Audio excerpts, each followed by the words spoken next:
नमस्कार, आप देख रहे हैं ब्रेकिंग बिहार। मैं सुमन कुमार अभी आपके साथ मौजूद हूँ लोजपा रामविलास के प्रदेश कार्यालय में, जहाँ पर हुलास पांडे जो कि संसदीय बोर्ड के अध्यक्ष हैं, उनकी अध्यक्षता में एक मीटिंग चल रही है। उस मीटिंग का फलसफा यही है कि लोजपा उन सीटों को चिन्हित करना चाहती है जिन सीटों पर लोजपा प्रत्याशी मजबूती के साथ अपनी दावेदारी पेश कर सके। जिस प्रकार से चिराग पासवान लगातार शुरू से ये कहते रहे हैं कि लोकसभा चुनाव में जो स्ट्राइक रेट हमारा रहा है 100% का, विधानसभा में भी हम उसको दोहराने का प्रयास करेंगे। सुनिए क्या कुछ कह रहे हैं लोजपा संसदीय बोर्ड के अध्यक्ष हुलास पांडे। आज एक मिलर रोड हमारी पार्टी कार्यालय लोक जनशक्ति पार्टी रामविलास के प्रदेश पार्टी कार्यालय में प्रदेश के पार्लियामेंट्री बोर्ड का बैठक हो रहा है। इस बैठक में हमारे पार्लियामेंट्री बोर्ड के सभी 11 सदस्य उपस्थित हैं। आप सभी जानते हैं कि अब कुछ ही समय बचा है, बिहार में विधानसभा के चुनाव होने हैं और वैसे में बिहार के वैसे सभी जिलों में जो हमारे पार्टी के लिए महत्वपूर्ण सीट है, उस पर हम लोगों ने चर्चा किया है, विचार विमर्श किया है। कौन कौन सी पार्टी की महत्वपूर्ण सीटें हैं, उस पर हम लोगों के कौन कौन महत्वपूर्ण उम्मीदवार होंगे,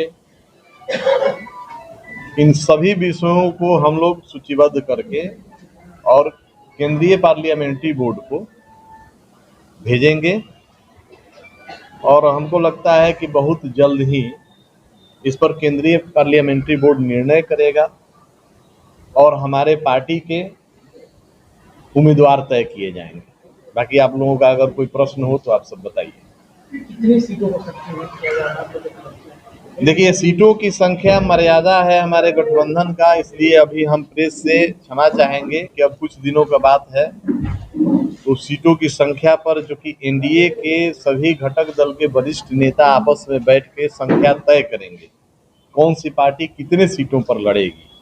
लेकिन हमारी पार्टी के लिए जो अहम सीटें हैं और जो हमारी पार्टी को लड़ना चाहिए गठबंधन में, उन सभी सीटों पर हम लोगों ने चर्चा कर लिया है। सभी पार्लियामेंट्री बोर्ड के सदस्यों का विचार आ गया है और हम लोग इसे अपने केंद्रीय पार्लियामेंट्री बोर्ड को अवगत कराएंगे। संख्या पर अभी हम लोग बात तब तक नहीं करेंगे जब तक गठबंधन के सभी शीर्ष नेता बैठकर संख्या तय नहीं कर देते। 40 सीटों की बात चिराग जी लगातार कहते हैं कि 40 लोकसभा है तो 40 सीट जो है वो करेंगे, तो क्या वो 40 सीटें होंगी? हमारे राष्ट्रीय अध्यक्ष जी ने कभी भी संख्या पर आपसे बात नहीं किया होगा, जहां तक हमको जानकारी है। और गठबंधन में अभी जब तक हमने कहा है कि जब तक आपस में सभी शीर्ष नेतृत्व बैठकर सीटों का बंटवारा नहीं कर लेते, तब तक हम लोग संख्या पर आपसे बात नहीं कर पाएंगे। हाँ, ये जरूर है कि हमारी पार्टी लोक जनशक्ति पार्टी रामविलास के राष्ट्रीय अध्यक्ष आदरणीय चिराग पासवान जी का लोकप्रियता बिहार में पहले से काफी अधिक बढ़ा है। बिहार फर्स्ट और बिहारी फर्स्ट जो हमारे पार्टी का विजन है, हमारे नेता का जो सोच है, उसमें तमाम बिहारी जुड़े हैं और बड़ी उम्मीद से लोग हमारे नेता की तरफ देख रहे हैं। तो वैसे में पार्टी उम्मीद करती है कि हमको पहले से बेहतर सीटों का आंकड़ा मिलना चाहिए और पार्टी का जनाधार बढ़ा है तो निश्चित रूप से सीट बढ़ना चाहिए। कितने सीटों पर लोजपा मजबूत है जिसके लिए लोजपा? देखिए, लोजपा सभी जगह मजबूत है। आपको पता है कि आज के डेट में अभी 9 संकल्प महासभा का जो आयोजन हुआ, आपने देखा है कि जिन जिन स्थलों पर जो हम लोगों ने शाहबाद की धरती आरा से प्रारंभ किया था और 2 दिन पूर्व पूर्णिया में उसका हम लोगों ने समापन किया, तो 9 संकल्प महासभा में सभी हमारे मीडिया के प्रबुद्ध साथी यहाँ हैं, आप सबों के कैमरे गवाह हैं। एक बड़ा जनसमूह हमारे राष्ट्रीय अध्यक्ष जी को सुनने के लिए आया। हमारे पार्टी के बूथ स्तर के कार्यकर्ता, पदाधिकारी और देश के पदाधिकारी तो आए ही, साथ में बिहार फर्स्ट और बिहारी फर्स्ट में विश्वास करने वाले आम जनमानस भी पहुंचे और एक काफी बड़ा जनसैलाब देखने को मिला होगा। हमको आपसे कहने में कोई हर्ज नहीं है कि देश के यशस्वी प्रधानमंत्री नरेंद्र मोदी जी की अगर सभाओं को छोड़ दें तो बाकी आप बिहार में देखेंगे कि जो हमारे राष्ट्रीय अध्यक्ष आदरणीय चिराग पासवान जी की सभाओं में जो जन समूह स्वस्फूर्त वहां पे उपस्थित होते हैं सुनने के लिए, उतने बड़े संख्या में किसी नेता के सभा में लोग नहीं हैं। पार्टी का जनाधार बढ़ा है। हमारे नेता का सोच है कि बिहार के लिए ही हम राजनीति में आए हैं। हमेशा उन्होंने कहा है कि हमारा राजनीति में आने का कारण और उद्देश्य बिहार रहा है।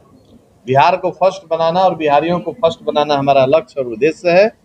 और वैसे में बिहार के तमाम युवा, महिला या बिहारी सभी उनके साथ खड़े हैं। और ऐसे में हमारा जनाधार बढ़ा है, तो निश्चित रूप से हमको सम्मानजनक सीट गठबंधन में मिलना चाहिए। अभिलाष जी, एक सवाल है, आपके नेता को प्रशासन ने गिरफ्तार किया है, एसटीएफ की प्रशासन ने छानबीन की है, AK-47 के साथ भी मिला। देखिए, हमारे पार्टी में कुछ दिन पूर्व उनकी ज्वाइनिंग हुई थी और बाकी प्रशासनिक मामला है, उसमें क्या तथ्य है, क्या सही है, उस पर अभी बोलना जल्दीबाजी होगा। अभी जांच हो रहा है, जांच में जो चीज सामने आएगा उसके बाद हम लोग इस पर बात करेंगे। आपके ही नेता बिहार में हो रही आपराधिक घटनाओं पे सवाल उठाते थे और ये जिस तरीके से प्रशासन ने पकड़ी है उस पर कई आपराधिक मामले भी दर्ज। नहीं, मामले दर्ज होना और न्यायालय में उसका अंतिम फैसला होता है, तो वो न्यायालय तय करता है। आप आरोप तो किसी पर लगाया जा सकता है, आरोप लगा देना आसान है, लेकिन न्यायालय में जो आरोप लगता है वो सिद्ध होना चाहिए। तो अभी तो शुरुआत हुआ है, प्रारंभिक जांच है, जो आएगा सामने उस पर हम बात करेंगे। से वो टिकट भी चाहते थे कि वो विधानसभा। निश्चित रूप से हर प्रत्याशी चाहते हैं कि हमको विधानसभा का टिकट मिले, लेकिन अंतिम फैसला पार्टी और पार्टी का राष्ट्रीय पार्लियामेंट्री बोर्ड, हमारे राष्ट्रीय अध्यक्ष जी करते हैं। तो अभी तो गठबंधन में, पहले हम लोग को गठबंधन में अपनी सीटें तय हो जाए, उसकी तैयारी हम लोगों ने कर रखी है। और जो सीटें हमारे हिस्से में आएंगी उस पर हमारे पार्टी के उम्मीदवार हम लोग तय करेंगे। अच्छा, लोजपा की जो परंपरागत सीटें हैं, क्या उसमें हेरफेर होगा इस बार? कुछ ऐसा आंकड़ा या कुछ ऐसी चर्चा होगी? देखिए, सभी पहलुओं पर हम लोगों ने विचार किया है, सभी विषयों पर हम लोगों ने चर्चा की है। पार्टी की पारंपरिक बहुत सारी सीटें हैं जो आज के डेट में हमारे एनडीए घटक के वहाँ सिटिंग विधायक हैं, तो सभी पहलुओं पर हम लोगों का नज़र है, हमने चर्चा किया है और राष्ट्रीय पार्लियामेंट्री बोर्ड को हम लोग अवगत भी कराएंगे। और निश्चित रूप से एनडीए के सभी घटक दल के नेता इस पर विचार करेंगे और एक बढ़िया समाधान निकालेंगे। सम्मानजनक सीट नहीं मिलती है तो पार्टी का रुख एनडीए से अलग हो सकता है। अब आपने बयान कहाँ से देखा है, कैसे देखा है? उन्होंने ये जरूर कहा है कि हमको सम्मानजनक सीट मिलना चाहिए और हर पार्टी ये चाहती है, हमारे नेता चाहते हैं, हमारी पार्टी और हमारे पार्टी के सभी वर्कर चाहते हैं कि हमारी पार्टी का जनाधार बढ़ा है, तो जनाधार के हिसाब से। और लोकसभा की सीटों को आप देखेंगे तो हमको 5 लोकसभा की सीटें मिली थी। 100% स्ट्राइक रेट के साथ हम लोगों ने 5 सीट जीता। तो इन सभी विषयों को ध्यान में रखते हुए हमको सम्मानजनक सीट मिलना चाहिए, हमारे राष्ट्रीय अध्यक्ष का करने का तात्पर्य। आपने सुना कि हुलास पांडे लगातार कह रहे हैं कि देखिए, हम उन सीटों को चिन्हित करने का प्रयास कर रहे हैं और एनडीए के तमाम घटक दल जिन सीटों पर लड़ते थे उन सीटों में भी कुछ अदलैन बदलैन होने की संभावनाएं जताई जा रही है। लगातार हमारे साथ ऐसे ही बने रहिए, तब तक के लिए दे इजाजत, नमस्कार।